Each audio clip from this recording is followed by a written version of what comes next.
coach Enzo Bruno, Futsal Mazara, si può dire tanto tuono che piove, la prima sconfitta arriva in una partita comunque dolorosa perché si affrontava la seconda, però la tua squadra ha dato filo da torcere fino alla fine.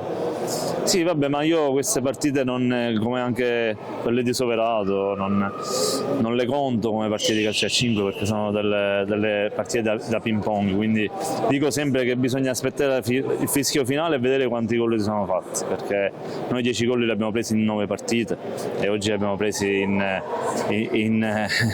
20 minuti, quindi non fa testo, dico ci sta che è una partita che loro volevano a tutti i costi vincere, anche perché quella flebile speranza passava dalla vittoria di oggi, quindi noi siamo sempre in testa sperando di vincere la prossima in casa e sperare che il Carini non vada a vincere a Soverato, quindi diventa matematico. Abbiamo 2 match point che possono essere sfruttati. Ecco, possiamo dire che forse non siete stati voi ad avere meno fame, ma sono stati i ragazzi del Mistral ad averne anche un pizzichino in più di voi. Sì, oggi erano pompati a palla sicuramente, hanno avuto anche qualche premio a vincere, quindi ci sta. Dico, il discorso è che noi abbiamo regalato i primi minuti del primo tempo, i primi minuti del secondo tempo, e quando regali 3 gol nel giro di 2 minuti è difficile andarli a recuperare, nonostante ci crediamo fino alla fine, anche sul 9-5 ci credevamo, quindi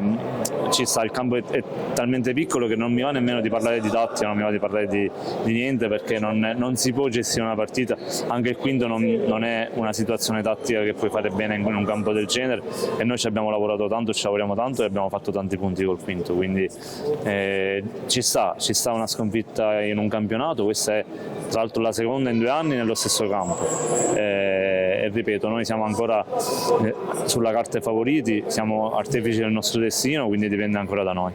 Ecco, per chiudere una curiosità, notavo in diretta che molto spesso, anche quando c'era la possibilità di riportare su Gamiela in porta, avete continuato in power play anche in fase difensiva, e forse questo l'esempio principale della mentalità che c'è in casa Mazara quest'anno. Sì, perché comunque Farina sa anche parare, quindi è un ragazzo che in porta ci sa stare, quindi mi rischia un po' anche il discorso Farina in porta, però siamo stati un po' superficiali in determinate situazioni, ecco, voglio dire questo, perché all'inizio secondo tempo non avevo detto di voler fare il quinto e mi ritrovo Farina in campo perché pensavano che attenzione, l'abbiamo spesso fatto, quindi magari ci siamo fraintesi. Abbiamo fatto il power play con 2 uomini che di solito non lo fanno in campo, infatti abbiamo sbagliato un passaggio, abbiamo sbagliato il giro palla, non era il solito. Secondo me l'abbiamo persa lì all'inizio secondo tempo la partita, abbiamo preso 3 gol nel giro di 1 minuto, nel giro di 45 secondi e l'abbiamo persa. Meglio adesso che prima, meglio adesso con 6 punti di vantaggio a 2 giornate dal termine, a 3 giornate dal termine, quindi va bene così, abbiamo tutto il tempo di rifarci, sperando di poter festeggiare sabato i primi di aprile contro la Trani.